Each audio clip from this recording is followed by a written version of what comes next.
So I'm Alex, as hopefully y'all remember from like the first day of class.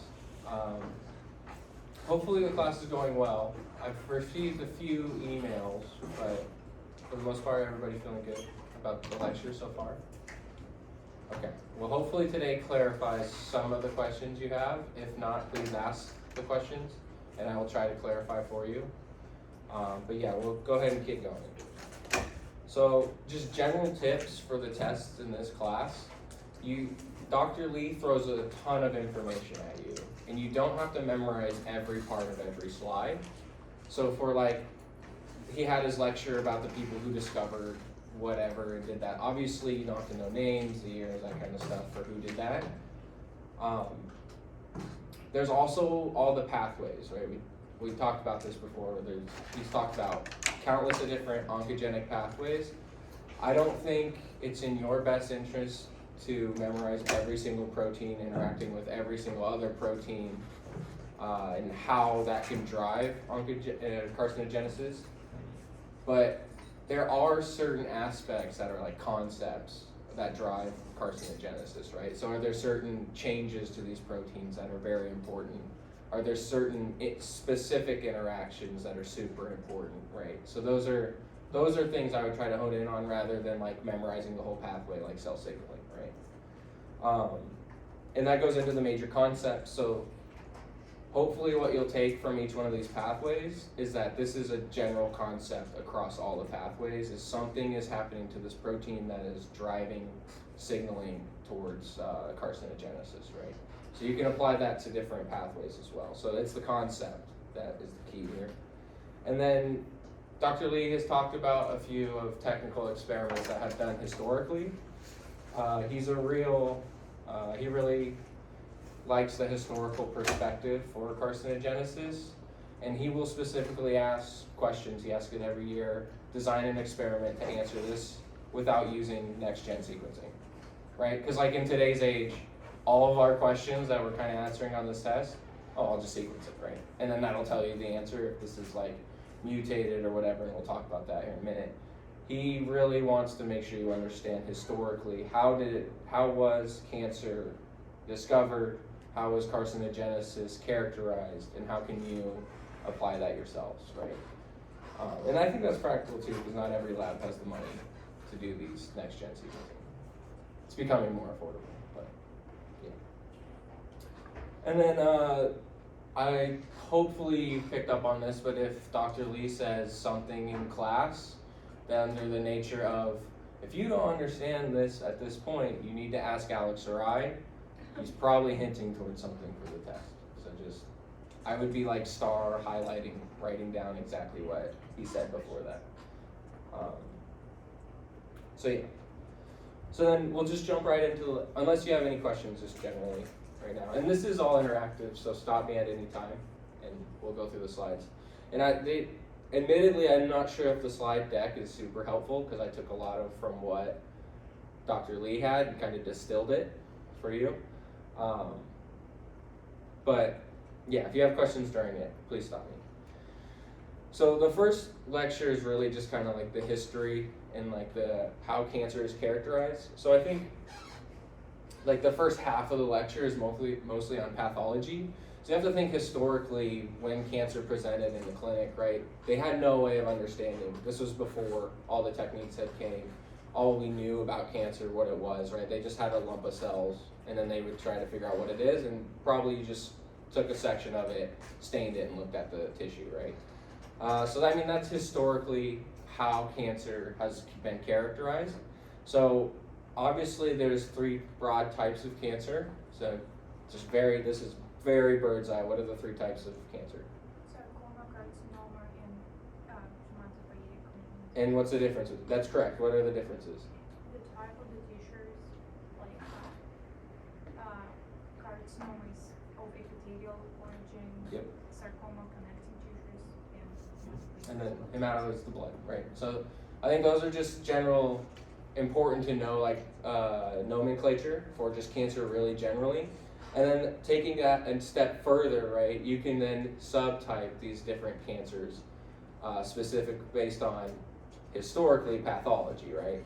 And so what are historically, and just an FYI, if you weren't clear before, you should be clear now. Dr. Lee does breast cancer research, and he specifically has worked previously on the beta-catenin pathway. Just FYI, he's asked questions about those in the past. But for like breast cancer, for example, how has it been subtyped using historical ways of subtyping cancer? And this won't necessarily be on the test, but this is understanding the concept of On the subtyping. type of their, like, or the phenotype, the appearance of the cells, right? Like Yeah. squamous, boreal type epithelium. So that can be it as well. So they look at definitely the epithelial layers themselves, but usually they're dysplastic, right? So you can't see that anymore. So they'll do like IHC, right? So you look for markers, you look for ER, PR positive, you look for HER2 positivity, or none of the above, right? And that's historically how it's been subtyped. Every other cancer has its own subtypes. It's not important to memorize breast cancer subtypes, you won't be asked that, but it's just important to understand that the different subtypes exist for every cancer, and historically it's been on pathology. However, we know a lot more about the genetics of cancer, so they're actually been subtyped molecularly as well. That's just so you understand the concept of subtyping is important for the test. And then understanding the nomenclature, because he showed this spectrum, right, of benign, or normal tissue, I should say, all the way up to malignancies. And there's that whole slide of the different types of plasias that are out there, right? So what are some examples that he talked about in class? Like when you're looking at a pathology, an H&E slide, what are you looking for and what's it called? And we talked about the epithelial cells already. I mean, dysplasia, neoplasia, cancers. Yep, so we have the hyperplasia, so this is in order from like normal to benign to malignant. You have hyperplasia, metaplasia, dysplasia, and then you actually have like a benign tumor. So what's the difference between benign tumors and malignant tumors? Right, yeah, so invasion.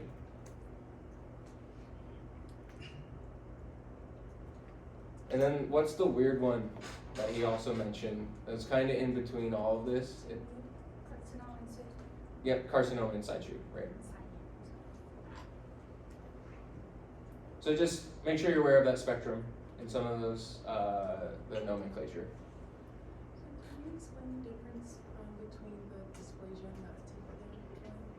So atypia and precancerous are kind of synonymous, and they really just account for pretty much all the plasias, right? So it's like a very general term for hyperplasia, metaplasia, dysplasia. Like it's just saying the epithelial cells look precancerous. So if they're atypical, they're precancerous, right?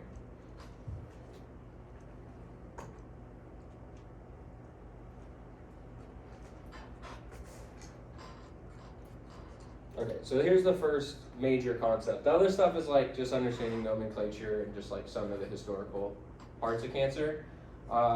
This is a pretty big concept. Then the first one we're kind of introduced to in the class.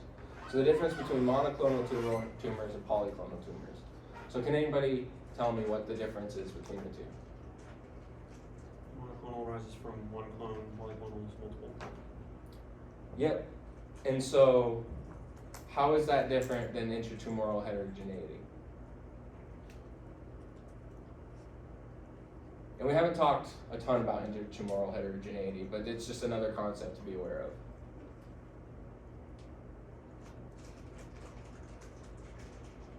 Are you saying inter or intra? Inter or inter? Intra, Intra. so within the same tumor. It might be made of the different cell types, where here we speak about their, let's say molecular subtypes of the tumor itself.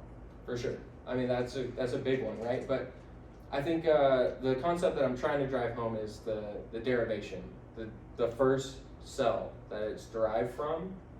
In a monoclone, it can still become a heterogeneous tumor, but the original tumor was derived from a single clone. Where polyclonal, is you have different seeding cells starting this tumor, so it's already starting out to be a heterogeneous tumor, if that makes sense. Monoclonal tumors can absolutely evolve and grow, and as they grow, they'll become heterogeneous. So most tumors end up looking like the right side, but are actually representative of being monoclonal? Yes, that's usually, unless you're super unlucky and you get polyclonal right off the bat, which it does happen. My understanding is they're usually from a single clone, and then it becomes heterogeneous.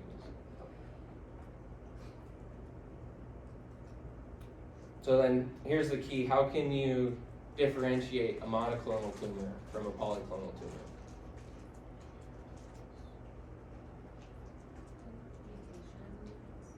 Okay, so can you elaborate on the mutations? Certain origins that have the same mutation profile or landscape. Yep. And so we can think about mutations specifically, right? And if you associate one mutation with a clone, you can definitely start to bend this tumor, right, into different clones. But can you definitively say that this tumor is a monoclone or a polyclone from doing that? I'm asking because I think you can, right? But how? Like, how can you do that? So I think mutations is a good first step, but how does that for sure tell you that it's a monoclone versus polyclone? So I guess, are you saying all the cells within that tumor have that single mutation? Yes, right? So that, I think that would be indicative, right? If you start seeing, say, a KRAS, which is a common one we talked about, and you don't see that in every single tumor cell within that tumor, it's probably not a monoclonal tumor. So that's one way.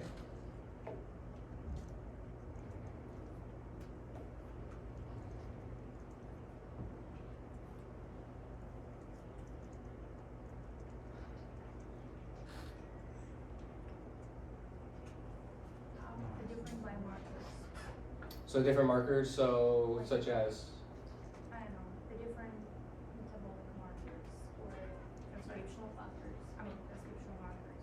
Let's say, Something like lineage tracing. you can do the transcriptome analysis if it would be acceptable here. And then just define. so like you're proposing like a single cell experiment. Would absolutely tell you that, would absolutely not be a good answer for the test. Well, Just a heads up. No, I think in today's age, that's how I think about it, right? Because that will for sure tell you the answer to your question. Lex, can you help? I was just mentioning lineage tracing. Right there, yeah, right? You can do lineage tracing experiments. So you can tag your initial tumor cell, and then you can see as it divides, right? Fluorescence, whatever you put in there, you can follow that and see, is it the whole tumor, is it part of the tumor? And actually there's labs doing that currently. Mike Lewis's lab is one. What about chromosomes?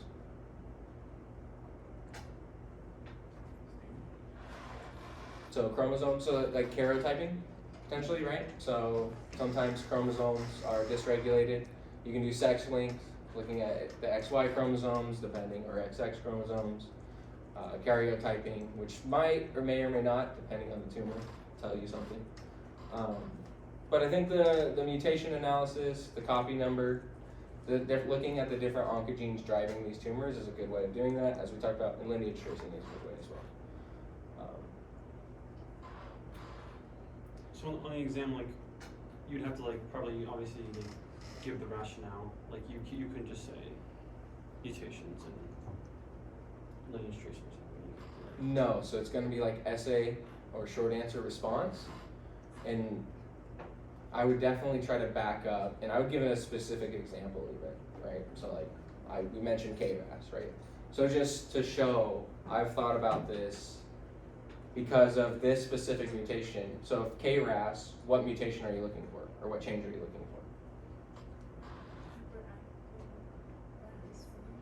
So in which that's right, but what's the marker for it, right? Like are you gonna sequence it? Are you gonna run a Western blot? Are you gonna run qPCR? Like, You can check what's on the experiment you're downstream. doing? Sorry? We can check on the direct downstream signalings, like Sure. RAFs, AHP. Yeah. So you could look at downstream signaling to see if it's up. Is that gonna directly tell you though that RAS is mutated? Not necessarily. And so I want to make it clear when we say sequencing is off the table, we mean like next gen sequencing. So if you're aware of like Sanger sequencing or like some of the old school gels, right, where they use radio labeled nucleotides and they could identify different nucleotides in order, like you can still sequence is what I'm saying, just don't propose huge omics / next gen sequencing. So then you look for that G12 point mutation, right? If you're proposing RAS. If you're proposing another oncogene to look for, right? MYC, what kind of, and we're about to talk about all this, but what would you look for with like say MYC?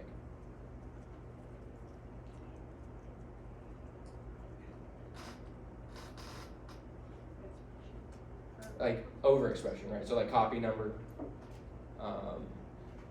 those sorts of things. Like what kind of experiments would you do to answer that question specifically? We could just do Western for protein numbers. Yeah, and then like totally blown out, right? That'd be a good proposition, yeah. I think, yeah, for like this, there's gonna be more specific questions for how oncogenes, like looking at those. But I think for answering this question specifically, if you just say, we'll look for the mutations, we expect to see it on all of the cancer cells because if it's monoclonal, if it's polyclonal, we'll expect to see variability. Some of those variabilities might be in tumor suppressors or other oncogenes, right? Just like completely elaborated from give your rationale and then finish it, right? Finish the story. Does that make sense?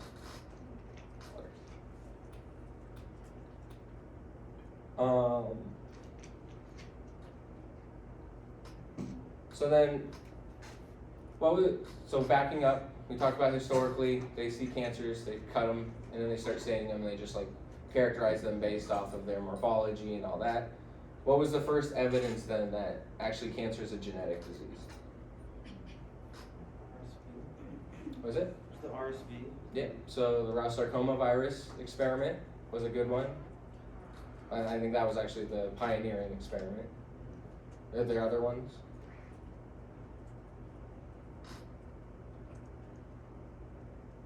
I guess what I'm asking, maybe not specifically the experiments themselves, but what are examples of cancer being a genetic disease? So when you just isolate the DNA itself, filtrate and remove all the cellular components in it, and then transfer the recipient cells with just the DNA from the cancer cells. Perfect, yep, so that was a good one.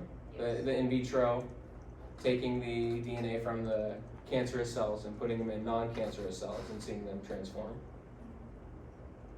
And there's one more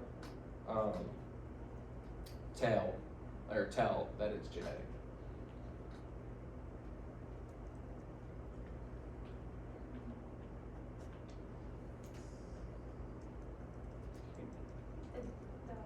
The germline mutations. Like the So it's heritable, right? Yes. Yeah, so there's certain folks are predisposed to cancer, suggesting that it's heritable.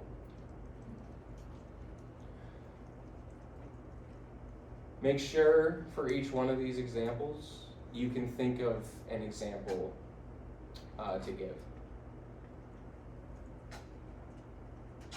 And I mean, like,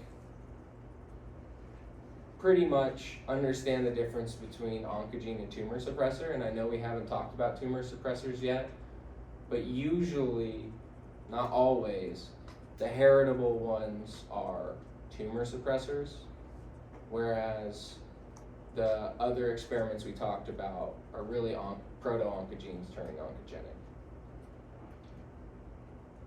That's not always the case. Sometimes oncogenes are inherited, but generally speaking, tumor suppressors are heritable. Just because tumor suppressors are normally recessive, right? Hopefully. right? If they're not, you're probably gonna get either one, a congenital disease where it messes with the development, or two, you'll get cancer really early. Yeah.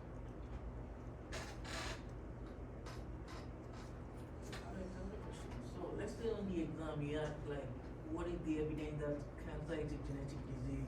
Do we need to list all three of them and give examples, or we should just go for one? He will specifically ask, give one example. I really highly doubt he says, give me all the examples. I think he would say, give me an example of cancer being a genetic disease. And you could pick any of them. Yeah. Is what I expect. Yeah, what are the kind of experiments you would suggest or you would do if you into maybe to tell maybe like because cancer is like from the germline or from the somatic? We can talk about that. I have there's slides prepped for that question. So let's get through some of the oncogene stuff, but that's a really good question and you will be asked that, and we'll talk about it like the broader scope of how we can test those things. So what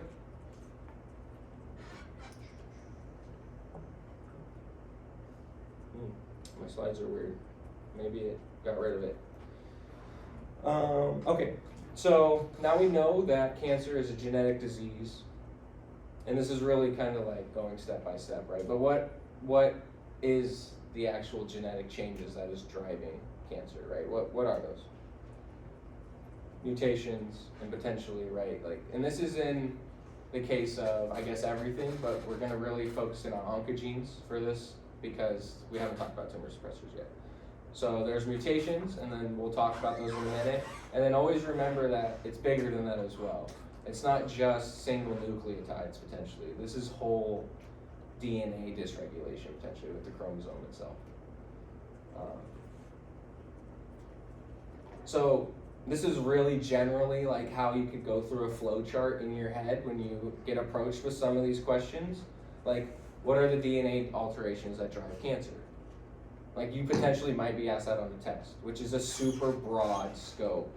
And this is kind of the fun of the class, in my opinion, is it's free. Like, it's free response. Think of a story that you've been told in the class and just tell it. And you'll probably get full credit or close to full credit on it, right? As long as you have start to finish the whole story in your head. So that's what we mean by don't memorize every piece of the slide. Remember examples and piece it together and tell the story, right? So DNA alterations that drive cancer. Well, what are the two general types of proteins that are dysregulated? Super basic, like Tumor suppressors. Tumor suppressors and oncogenes, okay? So what do these proteins regulate, generally speaking?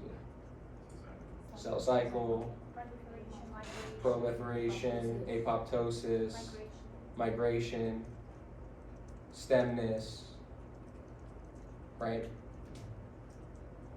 And then is one alteration enough? No, right? So. Good, adamantly no. Yes, that is 100% correct. And then I don't know if you'll necessarily be asked like these types of questions, but I think it's important to know, and I hope you take away from the class, like, cancer is super heterogeneous everywhere, right? Every organ's different, every tumor's different. So like, how long does carcinogenesis take? It really depends on the organ. It really depends, even within that organ, what mutation you got, right? Or what change happened. And then also, is that the same mutation for every type of cancer? Is it the same mutation for that specific cancer? Sometimes yes, right? Like it depends on the subtype. But generally speaking, no. You will see different types of mutations. But sometimes you can bend them based on their mutations. Like lung cancer, for example, I forget the statistic, but a lot of them are driven by like KRAS. Non-small cell lung cancer, anyways. Do we need to know the difference between the driver versus passenger mutations? Passenger mutations is a new one to me. What does that mean? I mean, like the driver as you mentioned, KRAS, right? Or Mhm. let's say P53, the best interest might be Like the something- secondary like the mutations? secondary mutations that will just increase the No, chances I'm that not you sure. develop the cancer. I'm not sure for this class, it's important to know. I don't know if that's true. Is there a context where that might be important? It's just transfer for the last question. Yeah, for like the polyclonal versus monoclonal. So if you know that the organ that this is coming from is, say, lung, can you look for KRAS? Because I know now that it's lung, I can look for KRAS. I'm assuming that that's going to drive this. And if some of them don't have KRAS, then it's polyclonal, right? So like there's answers that will benefit you if you do know that and like you have that banked and you tell that story. But are you going to be specifically asked which oncogenic mutation is a driving mutation? No. Like that won't be a question on the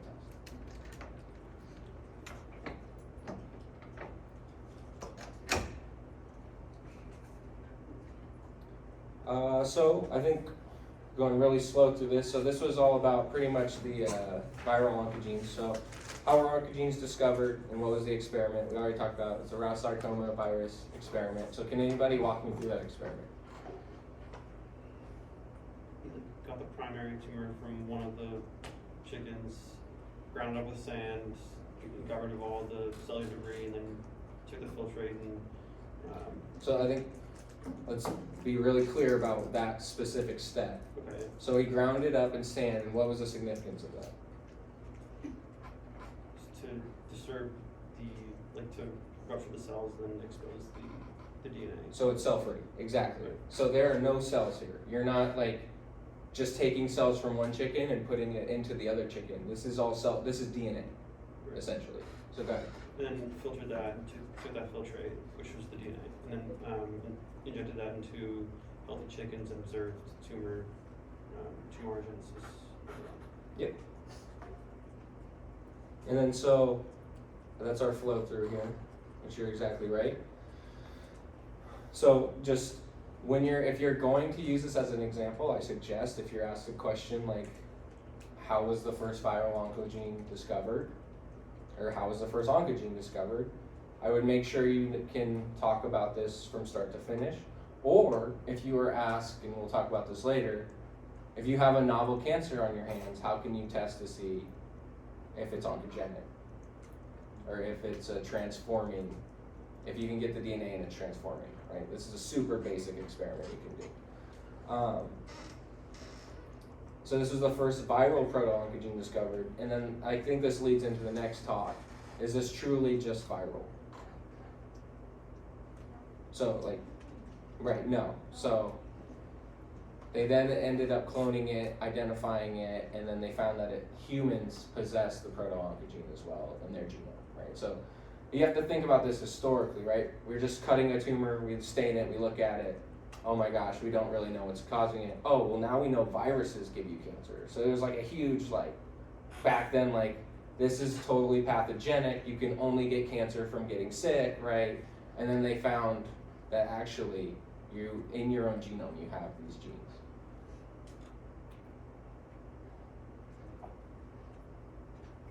And so what was the experiment done in vitro to show that it's human? Yeah. So can we still use the stun to grind up a tumor sample? Is it still done today or that was in the past? So have you extracted DNA in lab? Yes. Yeah, so we definitely do that all the time, right? It's just, do you mean this specific? Right, should I use the same approach? Let's say the question says you have this tumor sample and you want to determine, to see whether maybe do some oncogene, right? So in that case, should I say I'm going to ground up the tumor sample using stand, or I should use the modeling technique that we use to extract the DNA? So I guess if I gave the example of what was the first viral oncogene and what was the experiment, I would give that example because that's exactly what they did. If I gave the example of you have a transformed cell, you want to identify what the oncogene is, I would actually not recommend that experiment because you can find out it's transforming, but does it tell you what that is, how does it do it? No, right? And I think there is an experiment you can do, and we're going to talk about it after we talk about this slide, right? And that was what the Weinberg lab did. So, what was the experiment to show that human oncogenes are transformative?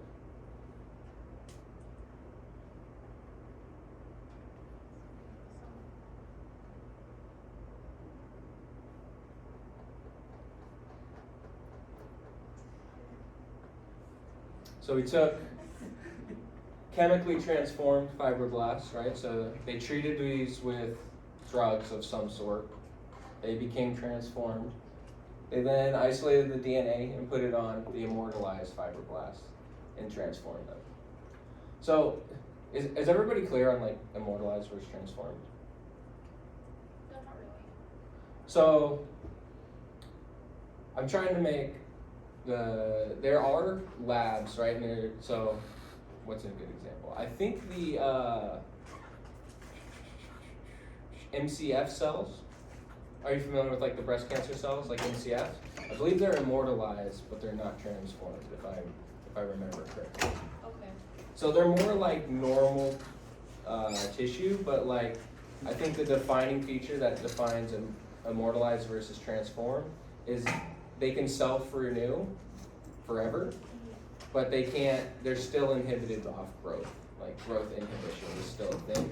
So like if you put them in a plate, they'll go monolayer and then they'll stop growing. But then if you take them out, ice, and then seed them at a lower, they'll grow again. And you can do that endlessly and they won't die. Whereas transform, they'll just keep growing and keep growing and keep growing. And then you put them out and they keep growing. They're never inhibited, right? Okay. Yeah.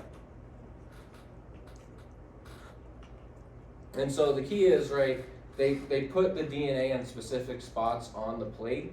And then they looked at those specific spots on the plate. And you can see here, oh, this clone grew out, it's super dense.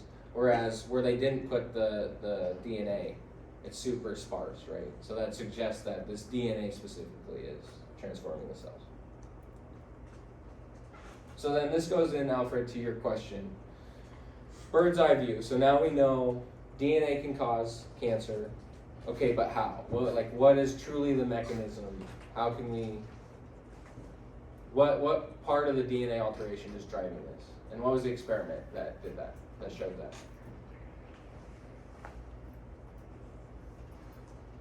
That really identified the first mutation necessary in an oncogene.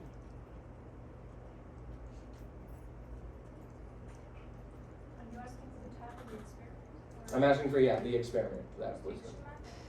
Was it the what? Restriction mapping? Yes. Yep. So the gentleman who wrote your textbook, if you have it, I didn't get it for the class either, but Weinberg, right? Bob Weinberg. So I would be really familiar with this, and I think this goes into answering the question you had, Alfred. If you were posed with the question of you have some sort of cancer, you want to identify if this oncogene or what the oncogene is and what change to the DNA, what change to this protein is that drives this. I think in a primitive way, in a historical way, this is the exact experiment that I would pose. This is called. This is the restriction mapping. So is everybody familiar with how this experiment was done? I can go through it. It's fine. Let's go through it. So what we have over here is they're looking for transformed cells after transfecting. So they took this DNA and they put it into cells and they saw no transforming. However, they put this cloned oncogene in there and they knew this was a proto, they knew this was an oncogene, and they found that this was transformative, okay? And this is a huge piece of DNA, right? And so the next step, they cut this DNA in half, and then they ligated the opposite ends onto the different pieces of DNA, and then they put, okay, we're gonna put this section in, and when we look for transform growth, we don't see any. We put this one in, okay, we do see it. So it's something about this section of DNA. So now you've gone from this big of DNA to this big of DNA.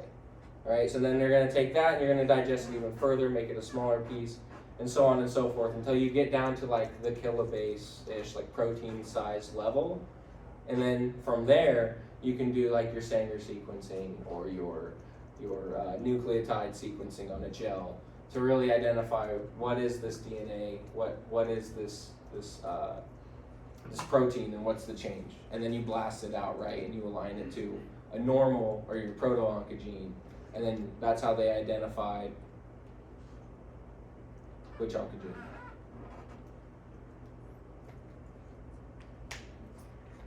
RAS. So this was the RAS was this experiment, and they specifically identified G12V as a mutation that drove RAS oncogene.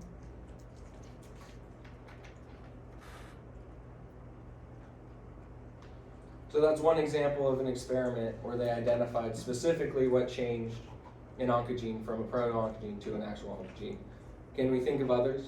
Like, what are the changes that convert proto to normal oncogene? It might be viral dependent, viral independent.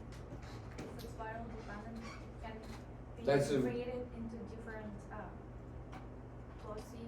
That's a good point. So I'm gonna say human oncogenes because I guess I omitted it. I would brush up on that slide too. I overlooked that one, but you're absolutely right that viral oncogenes can be oncogenic and driven in different ways than like the human oncogene proto-oncogene conversion, and it's usually based on promoter. So that like viral is usually based on either enhancer or promoter, like cis regulatory sequences, whereas we're talking about the functional protein for the human proto-oncogenes. So for the human one, so what are the examples of changes that will turn a proto-oncogene into an oncogene? Fusion protein. Fusion, good. Amplification, What? amplification, Amplification, insertions, deletions, insertion, so mutations generally, as in like a deletion, a substitution, inversion. inversion. I think there's one more.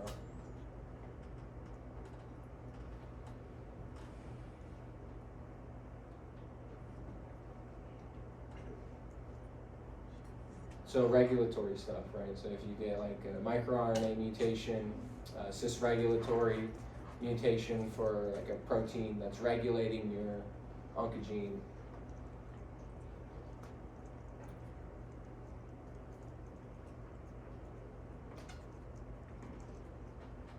And I think like, so example, you will be asked something along these lines. So I would be sure you don't have to memorize, I would know the 6 different changes, but I wouldn't memorize every single, I would have one example for each, we'll put it that way. So that way you can tell a full story if you were prompted specifically for this question, but I wouldn't know every type for every kind unless it's like your favorite oncogene and you can, or your favorite type of change. Okay, so lecture 2 was mostly about pathways, and we'll talk about this first prompt here in a minute. How would you test this? This is kind of like the key, and this is asked every year, and we'll have a prompt for that. And then, yeah, show that a oncogene may be activated, so, sorry, we talked about that as well. And so this goes into it. He threw a lot of pathways at you, right? He threw a lot of different proteins that are on there. I wouldn't memorize every single one of them. I would, like I said, I'd memorize the specific 1, mutations or whatever changes are very important for this. And 2, what is the specific protein interaction? Which protein is it interacting with that is key to driving this oncogenic signaling? And I would know 1 or 2 examples of each concept. So what are the concepts? For example, can we name every single change in this picture? Well, first of all, can we name what this is? It's an RTK, which is a receptor tyrosine kinase. And can we name every single piece change on this receptor that would drive cancer signaling? Yeah, so just throw any of them at me.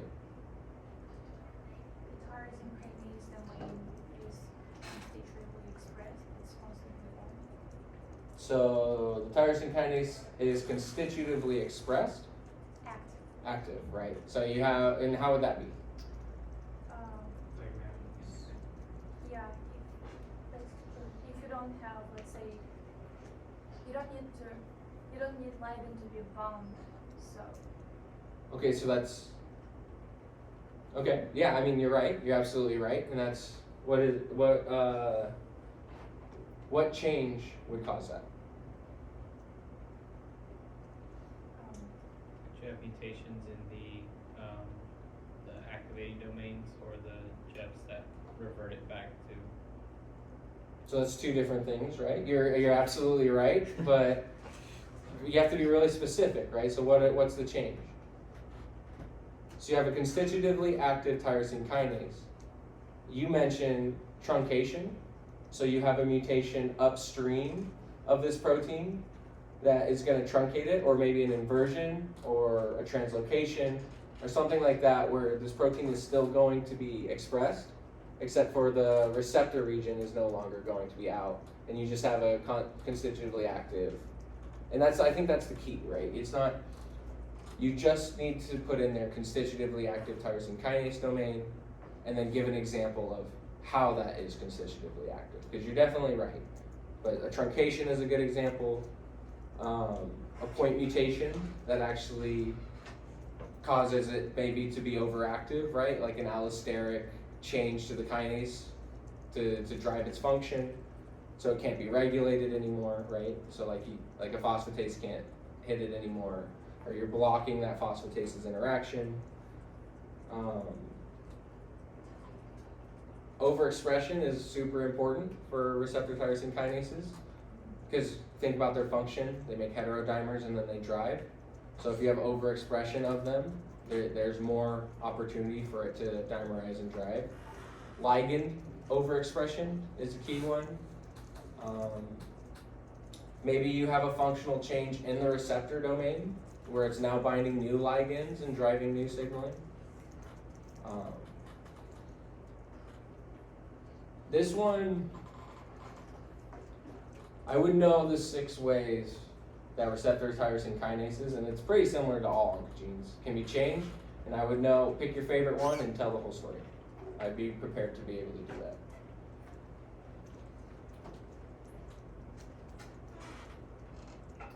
So if I gave you just then the protein structure, or the protein amino acid primary structure like this, with the domains highlighted, could you tell me where some mutations could occur that would turn this proto-oncogene into an oncogene? Kinase. So kinase domain, for sure. Sorry? I'm sorry, the BH5 will be, so it's a suppressor, right? The we P85, have- yeah, so we can have you, loss of function. what protein is this then, if you're, I'm trying to recall. it's PI3 kinase. Carcinogenesis. Yep, so it's the 2 domains of PI3 kinase. So definitely the kinase domain. Which one is inactivating again? BH5. Yep, P85, and why is it inactivating? Well, it binds to P110 and keeps it stable, but negative. It blocks its kinase ability, right? Yeah. So allosterically, it can't interact with its substrate to bind it. So you could just have this is a weird one, right? So this one, how is P85, what would it be then? In cancer, loss of function, And that would mean it's classified as a, tumor suppressor. tumor suppressor gene, right? However, PI3 kinase as a whole, especially the P110, is an oncogene. So don't get tripped up on that. If you are asked PI3 kinase, definitely go with it's an oncogene, because that pathway is definitely oncogenic. So you could also block its gap binding domain, so it can never be turned off. There's a few different ways. Pick your favorite one and be prepared to tell the story all the way through. And so the RAS example from class, and we already talked about it. What's the mutation? G12V. G12V. And there's obviously others, but what does that change on the protein? It's turn off. Yep, so it's change factors. it's constantly bind to GTP, and it's constantly phosphorylating or interacting with its downstream targets. And so why is the RAS pathway oncogenic? And we already kind of talked about this, right? It's regulating cell cycle, right? So its downstream effectors are going to drive cell signaling or cell cycle signaling, right? And it's going to cause these cells to proliferate.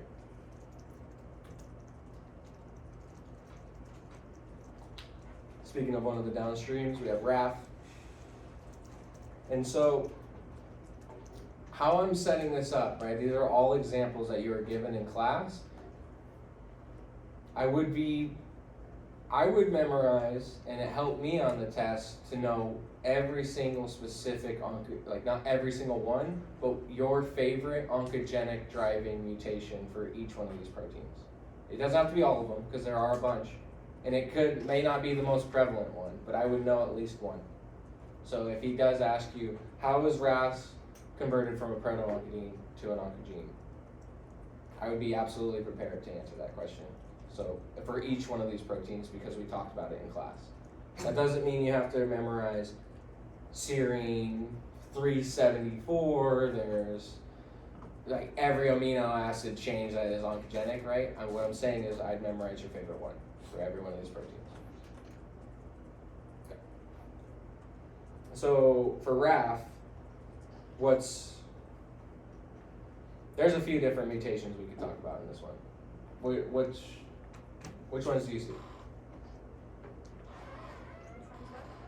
So which mutations, we have this pathway, which mutations here will convert RAF from a proto-oncogene to an oncogene?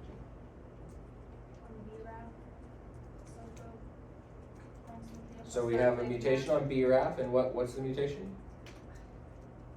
Anything. One mutation.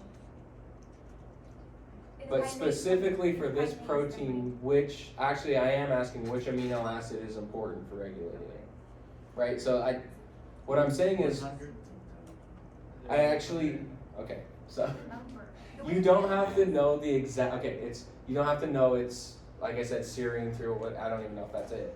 But you do have to know this phosphate, right here, like this phosphate group on it is keeping this complex closed. And when it's gone, it then opens up and can bind, right? So like, you don't have to know exactly this amino acid, but I would say there is a phosphate group that keeps it in its inactive form. If you mutate that spot and it can no longer be phosphorylated, it's constantly constitutively active in its active state, right? So that's a story that if he was to ask you, how is BRAF converted from a proto-oncogene to an oncogene, you can specifically identify it. I mean, there's countless here's some phosphatases that regulate it. Maybe there was a loss of function mutation in one of those. That's a perfectly good answer as well. So there's, what's the old saying? There's 100 ways to skin a cat, you only need to know one. So I pick your favorite.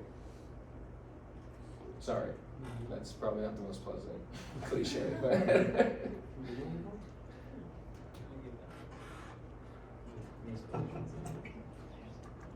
Here's another example. So Circ, this one I definitely know because knowing Dr. Lee's history, he worked in the viral Circ lab for his postdoc. So what's the, in this schematic, can you pick it up? Which is the mutation that will turn this from proto-oncogene to an oncogene? Maybe SH2 domain or SH3 domain because it will bind to RTK, so releasing the kinase domain. So a change that wouldn't allow it to bind to this complex, right? So you want to recruit the kinase still to drive the signaling. That's H2. at the phospho, you have like an inhibiting or like. So do you want to mutate the SH2 domain though? Because that also is recruiting it to the complex. What about the tyrosine that's on the tail there that's being phosphorylated, right? That's its regulatory. So if you mutate that, you're constitutively active. And that's the exact answer that, if you were prompt that, that's what I would give.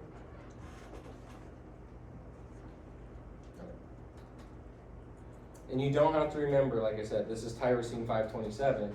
I would just say there's a phosphorylation event that is keeping this protein in its inactivated form. And that without that mutation, or with that mutation, it's constitutively active. Okay.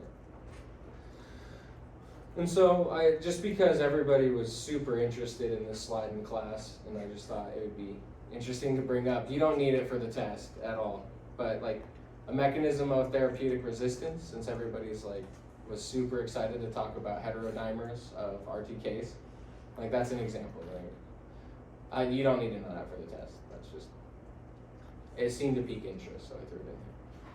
Here's another mechanism, right? Everybody was talking about the different regulatory regions, or the different phosphorylation sites on the RTK can recruit different proteins. Some types of resistance will block some of these phosphorylation sites, so you have drugs that can block this, and then sometimes these proteins can adapt and start docking at other sites. So that's another mechanism of resistance. Not going to be on the test, don't worry about that. And then so, just to summarize, this is content heavy. I would review the material like you did cell signaling, what's the pathway generally, and then the specific sites or the specific things that are converting this from a proto-oncogene to an oncogene. Don't have to know all of them. Pick your favorite one and tell that story.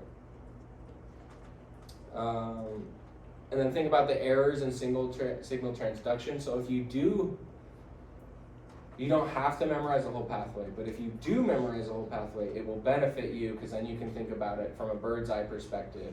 Oh, I do know this protein is regulating this oncogene this way. Oh, if I get rid of that, right? So for RAS, what's an example of the tumor suppressor? Sons of Severus, right? So the SOS is the GAF, or that's the one that's driving it, sorry. That's the activator, right? So if you have a constitutive active SOS, you're gonna drive that. What about raptor? Another example, right? So you don't have to know that for the test, but if you do know that, it benefits you, right? And you can tell a more complete story. So it's up to you how much you want to put into your story, but the more complete, probably the better chance you are to getting 100%. That's all I'm saying. Now, you can get 100% on that question without knowing that, right? There's other ways to activate RAS. That's just my point. There's lots of ways to get full credit for these types of questions. And that's kind of what we're hitting on here. This isn't going to be cell signaling. Draw me the pathway. It's going to be what changes drives this type of oncogenic signaling. And then, yeah, know the specific ones we talked about. Oh, BCR-ABL. I thought I had that one in there. I would know BCR-ABL as well. So that one is a translocation inversion. And so ABL, it's like SERP. It's pretty much the exact same mechanism as SERP. So it's a non-receptor tyrosine kinase. ABL is. When it's bound to BCR, it's unable, it loses its regulatory domain. So then it's constantly in its constitutively active state. That's essentially the condensed story of BCR-ABL. So when it's bound, it loses its. So BCR-ABL, when the inversion happens, normally ABL has a regulatory domain, but when the inversion happens, BCR kicks it off, and now it no longer can be regulated, and it's constitutively active.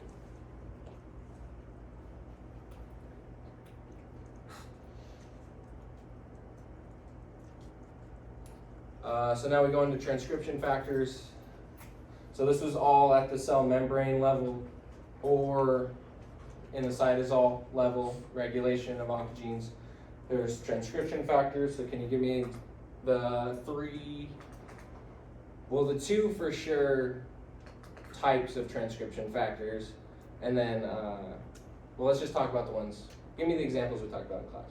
You know, like the types, the helix, loop. Yep, so that's one. And what is an example of the helix loop helix? AP1. Mi- Me opposite, okay, maybe. And AP1 is one, but that's a leucine zipper one, Yes. so that's another one. And then what are the other three we talked about? Beta-catenin, Beta-catenin, stat, stats, specifically three.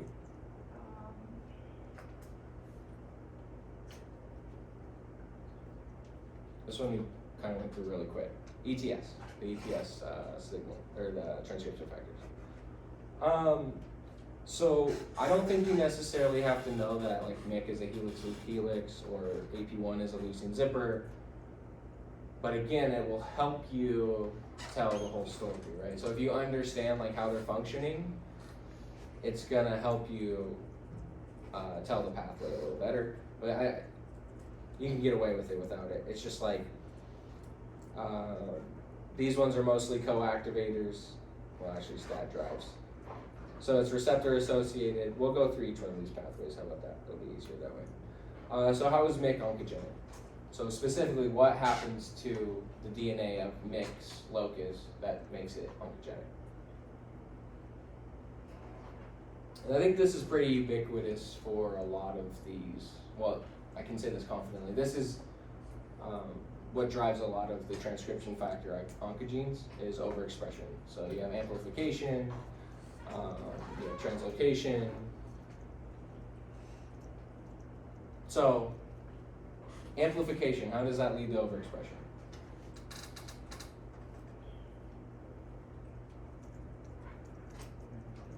It's just more focus. Yeah, so more genes equals more protein, right? How can a translocation lead to overexpression? You get proton stored at promoter fusion. Was it Fusion. fusion? Sure. You can, Of another protein? you can put okay. a strong motor. Yeah. I can't hear you, though, sorry. If it translocates on the other half of the chromosome, then So it goes to another chromosome, okay? So how would that drive its overexpression? You put it with the control of the strong motor. Bam, so you hit a regulatory region, so it hops into a ubiquitous promoter that will drive its overexpression, right? Or it fuses to a protein that is on a ubiquitous promoter that will drive its expression, right?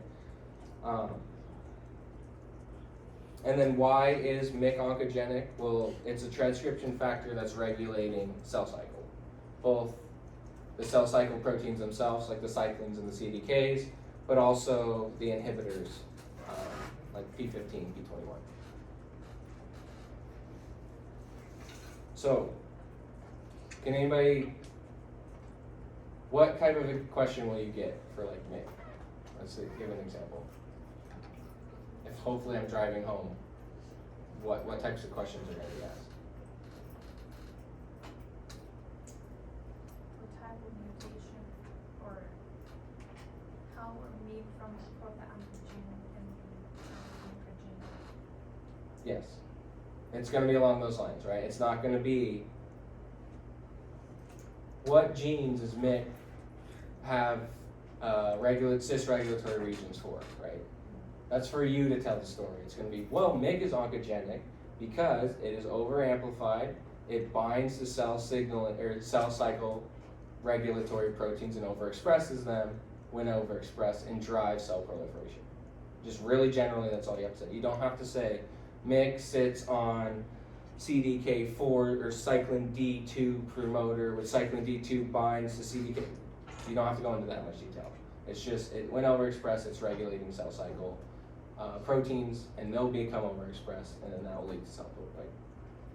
Just generally, right? You don't have to know every single step. Would you say that some of the questions are also like comparing native states to non-native states, so like normal, like it is shuttled for degradation? Yeah, I think, especially like that's clearly something that you know about that we didn't even talk about.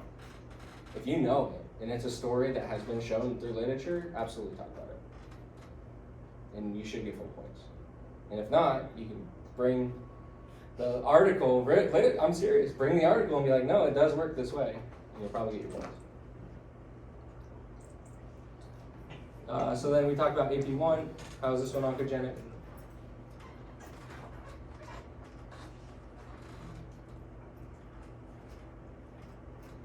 This one was hard. This one is just really generally an transcriptional hub. So a lot of oncogenic pathways signal through AP1 as their effector transcription factor.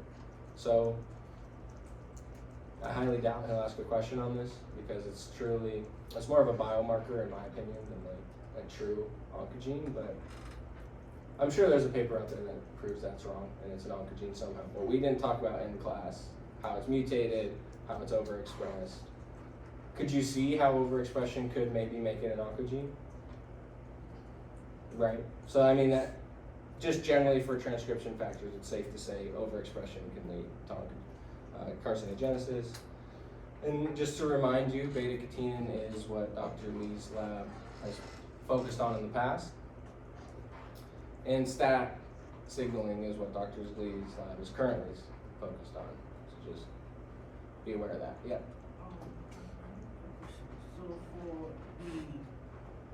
the listing zipper, should you add the basic DNA binding domain, or you just say listing zipper? So are you asking like the cis regulatory sequence and like? No, like the structure of the transcription factor. We're looking at AP1. Yeah, AP1 is the transcription factor, and there's you're talking about the subset of them. Now, talking about like how you describe AP1 as a listing zipper, and I was wondering, do we need to add the basic DNA binding domain? Like when? I see. Like, No, I don't think like. If it helps tell the story and you know a specific story about why that DNA binding motif is oncogenic, then absolutely I'd tell that story. But we didn't talk about it in class, and you're not expected to know that.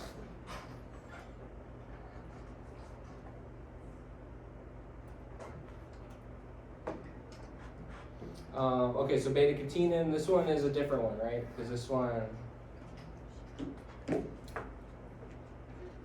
so where is beta-catenin normally? Where? Hmm? In the Sorry? proteasome. In the proteasome, bound to a complex being regulated to go to the proteasome, but it's in the cytosol/plasma membrane, right? With the frizzle proteins. Is that what you said? No, that's what yeah. I can't hear you, sorry. Gotta speak up. You're I'm right. nervous. You're right. So this one's oncogenic. How? Well, it gets mutations and it's also overexpressed, right? And so what are the mutations that make it, that convert a proto-oncogene to oncogenic? Part of that complex is truncated. Yep. And, sorry, I'll let you finish. That was it. Okay. I don't want to be wrong. No, what does that lead to? So if you're getting rid of its phosphorylation site, right, then it can't be phosphorylated. And what does the phosphorylations lead to? Ubiquitination leading to degradation, right? So then you're losing its regulatory ability, and it's going to be constitutively active. And then I would know generally what, like we talked about, MYC is driving like cell cycle proteins. Beta-catenin drives decreased differentiation, and it drives stemness and self-renewal. So just, that's an oncogenic pathway, generally speaking. And then the ETS proteins, we really kind of blew through these, or he kind of said, I'll let you guys read it on your own, but he still may ask about it. And this is, he talked about how the steroid receptors are historically very prevalent here at Baylor, and that's, these ETS proteins regulate complexes. So top is the normal ETS complex, and it's usually an activator of genes that drive differentiation. However, when they're fused to, let's say, AML, it will then change the whole complex, right? So you get different proteins here, and it's going to actually be repressive. It's going to recruit like DNA methyltransferases, those kind of things that are going to stop the expression of these proteins that drive differentiation. That'll lead to self-renewal and increased proliferation. Does that make sense? So, I mean, I summarize that with change leads to repressive complex. I think that's the key to remember, not change leads to HDAC4, not the individual proteins, just generally speaking. And then finally, today's lecture is on animal models. And so I know the difference between PDX, the cell line xenografts, the GEM models, and so on, and what's the pros and cons of each. And he kind of went through one by one what those are. And then he's going to ask you really like, what's the best model for this specific type of question? And then know the limitations and why whatever you're going to propose is the best versus not. We'll have a prompt here after this. So is everybody familiar with the different terms on this slide? So we have xenografts, we have syngeneic, and we have immunocompetent, and like how they apply to the research scope generally.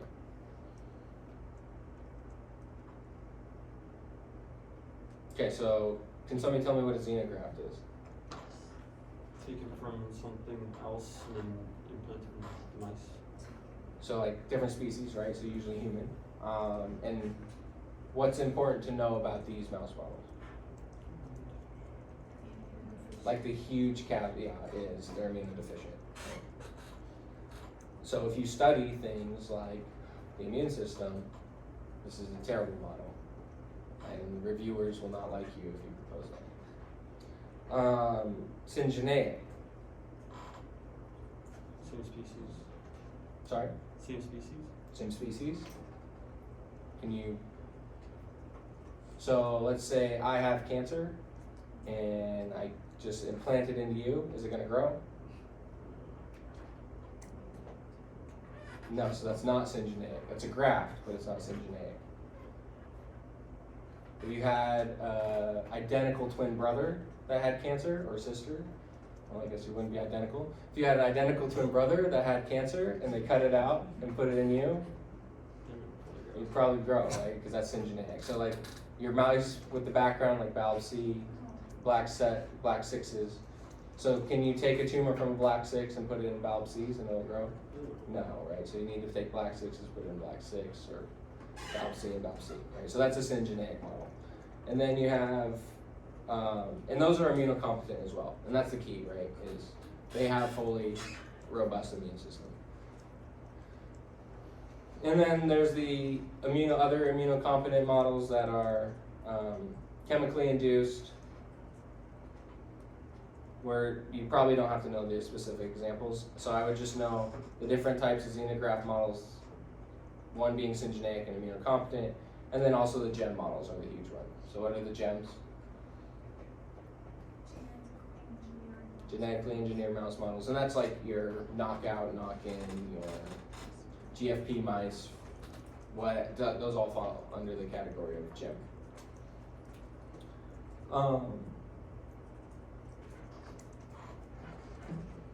So are we all familiar with the promoters and why they're important for creating transgenic mice?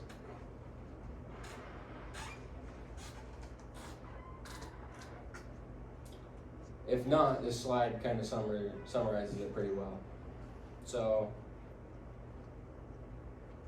if you put in a viral promoter, if you're studying viral oncogenes, you can use a viral promoter. If you're interested in a very specific tissue, which is very common, for example, what's an example of a protein, and we haven't talked about tumor suppressors yet, but what's like the big one?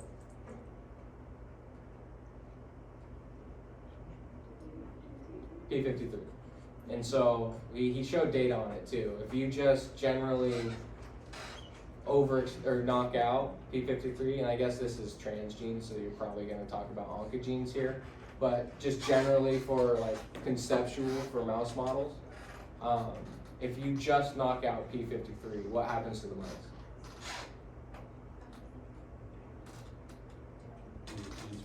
They get cancer, usually like leukemias, right? That's the most common type. But if you're a breast cancer biologist and know, for example, in triple negative breast cancer, 90% of patients have mutated P53, how can you get around that? Like you know P53 is important in your tissue, but if you just knock it out in the mice, they're gonna get leukemia, so that doesn't help you. Like what can you do? Put it in a tissue specific promoter, okay? So if you just have P53 knocked out and you put it in a tissue specific promoter, I guess you can just put that in, the whole protein itself. Yeah, that's not traditionally how it's done. You usually do it with a Cree system. Yeah. Is everybody familiar with how Cree works? Okay. And then you have inducible promoters as well, like tamoxifen inducible, doxycycline inducible. Okay. So be sure to be able to answer these types of questions. So testing if a gene is an oncogene, testing if it's a tumor suppressor. Definitely, we spent a lot of time today talking about metastasis. So what types of experiments can you do for metastasis? Intracardiac will give you metastases too. Everywhere, right? Yeah. Specifically bones, but probably everywhere. So if you're interested in bone metastasis, is that the best model to use? Some people do that, but I would argue there's a better one that will give you just bone metastasis, or bone tumor growth. Breast cancer. You can do it with breast cancer cells, but what's the technique? There's a lab that pioneered it that does breast cancer research here at Baylor. Charles Jane, and it was intra-iliac injections, intra-iliac artery injections. For lung, if you're looking for lung metastasis, you do tail vein. I would be aware of them, but I'm not sure you need to know specifically. There probably won't be a question. What type of technique will give you lung metastases, right? It's going to be more complicated than that, and it's probably going to be like something along the lines of comparing oncogenes and tumor suppressors. At least historically, that's what it's been. So, or treatment, or therapeutics, right? So, what type of mouse model would you want to do if you were doing immune checkpoint blockade therapy on whatever cancer model you have? Humanized would be the definite best. Like, if your lab is rich, if you have unlimited time, it will tell you the best story for sure. Just like using competent. So, which type? Syngeneic, I would argue, probably because I'm biased and that's what our lab does, is the best, but there's also gem models that are really good too. But yeah, you want immunocompetent, right? So let's say you have a mouse, okay, and you just give it drug. So you're interested in lung cancer, and you put it in a smoker, okay? And it's this box, and this is actually a real thing. It's like a roulette wheel of cigarettes, and it's blowing cigarette smoke into this box that the mice have to breathe in this air. This is a real thing. And they develop lung cancer. You're interested in, let's say this is 1950, and then not a lot of tumor suppressor or oncogenes have been discovered, but you know they're out there, maybe 1980. You know they're out there, okay? You want to figure out what it is. What types of experiments can you do?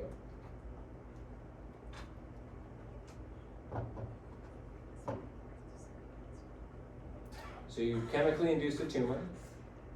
What do you do next?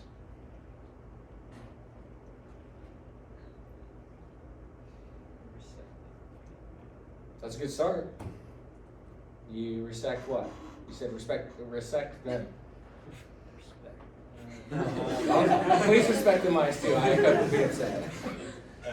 I'm guessing you can try to immortalize them, plate them,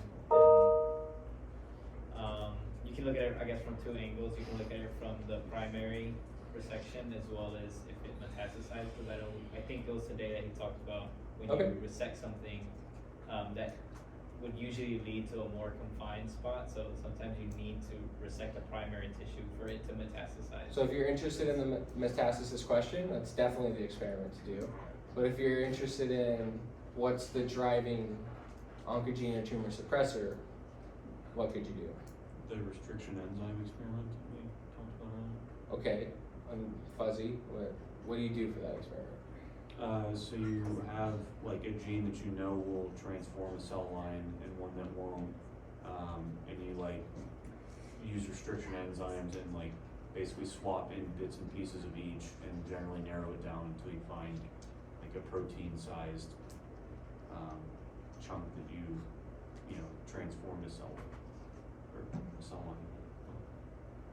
So then you now know that it's transformative, which is good. And that, what does that tell you?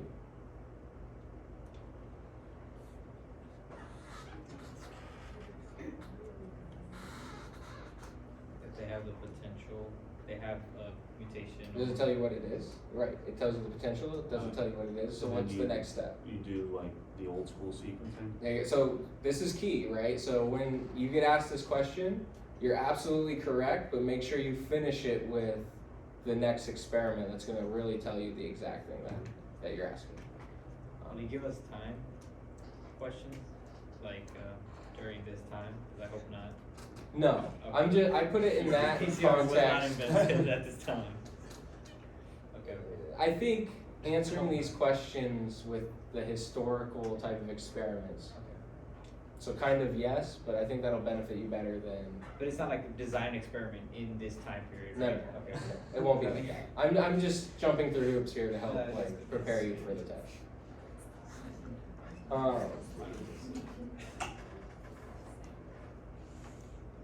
So what was my other example I was thinking of? Oh. Say you have this novel gene, okay? Is this gene that nobody's identified before. It's this brand new gene that you found through genetic experiments with flies, and you found out that it actually has a mouse homolog, okay? And it's super interesting and it's novel. And you knock it out.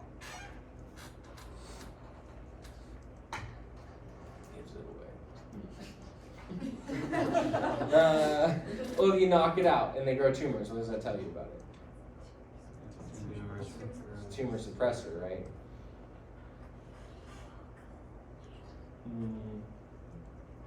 Let's say you knock it out and it doesn't grow a tumor, but it's lethal, okay? It's important for development. However, when you breed it, you have the heterozygous, and it'll then create tumors. Probably not likely, but maybe you'll have the heterozygous and it just grows tumors. It's probably, it's not a driver mutation, you need to have the second mutation. So if it's heterozygous, right, and it does not develop a tumor. Yeah. Or you need to have, most ideal is to give it in this gene, so you have. Like dosage. Yeah, exactly. I mean, that's right. Can you tell me based on that whether it's an oncogene or a tumor suppressor? It's not in this situation. In this situation, I would still say it's probably a tumor suppressor, right? Because it's still Oh, missing. wait, deleting it, yes, never mind, It's it's still tumor a- suppressor.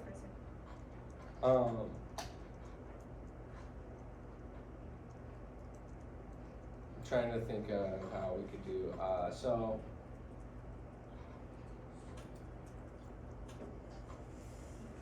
You have a tech that comes up to you and says, I genetically manipulated this protein and it grew testicular cancer.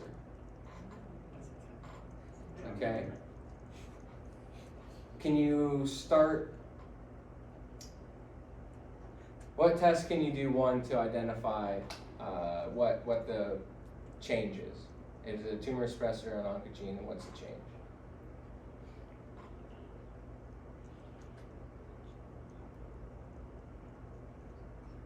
So we already talked about those experiments, right? You can still isolate the tumor. That's one way to do it. That's completely correct. What's another way you can do it to identify if it's an oncogene or a tumor suppressor through mouse models?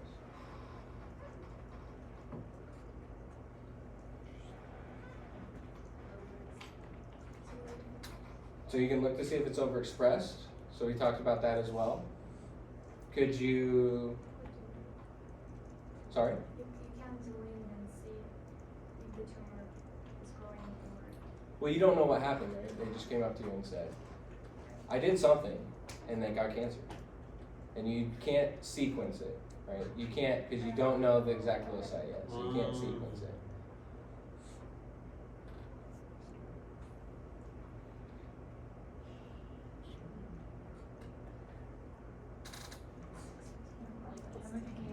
Sorry, yeah, I know I'm going late.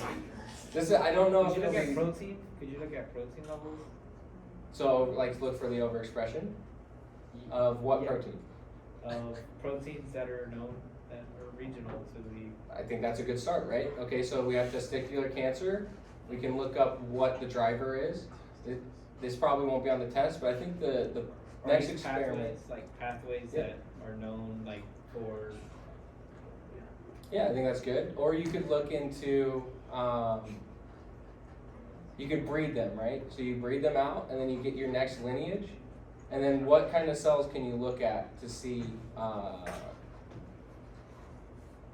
think this is actually just falling apart and turning it. As the more I talk about it, it won't be this complex. There's going to be a question though, in my experience for the animal models question, it's trying to delineate how can you identify an oncogene versus a tumor suppressor. And like what tissue do you look at to identify that?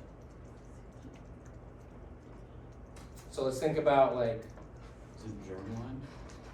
so let's think about what germline and somatic means. So it's germline mutation versus somatic mutation. Germline passed on somaticism. Correct. And so what would that insinuate about your protein? It's a tumor suppressor if it's germline. Right. And what cells would you look at for germline? Like So stem cells, yes. You could look at actually stem cells is the best answer. I was gonna say specifically what stem cells. So if you're that is the correct answer. If you're proposing it technically, which stem cells would you get?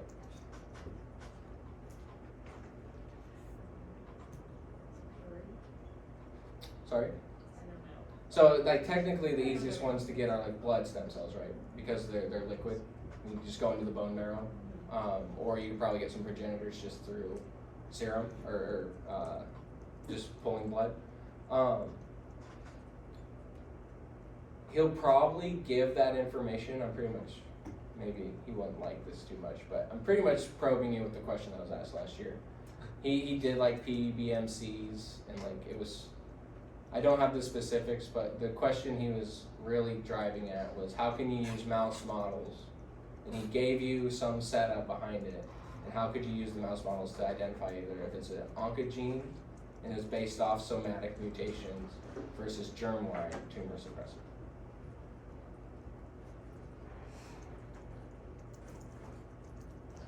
So I know it's 6. I think I want to make sure you're aware of like this type of question, and we've kind of already drove it home. We talked about these experiments, but say a farmer approaches you with some transformed cow cells. How would you design an experiment to test if these cells contain an oncogene? And what actually made that an oncogene?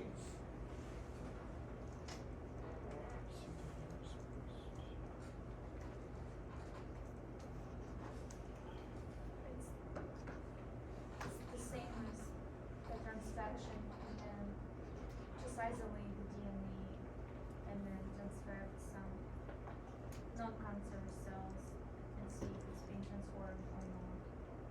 So at least we will know if these cold cells have or didn't have the oncogene. Yep, so the Weinberg experiment, right? So no matter what, however I probe you with somebody, somehow, some way or another, you've got transformed cells. How can you identify the oncogene without using sequencing? Like bulk omic sequencing. And that's the answer. So be ready for that question. Cool. Any questions? Yes, let's ask one question. Oh, did I miss it? Sorry. The beginning.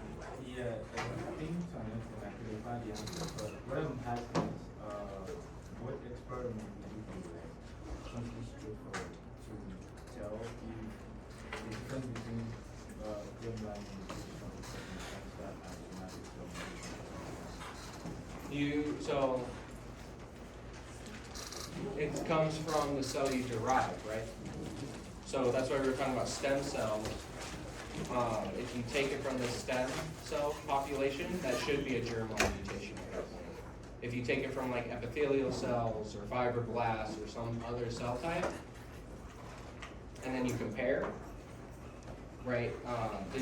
The stem cells are going to tell you the germline mutation. The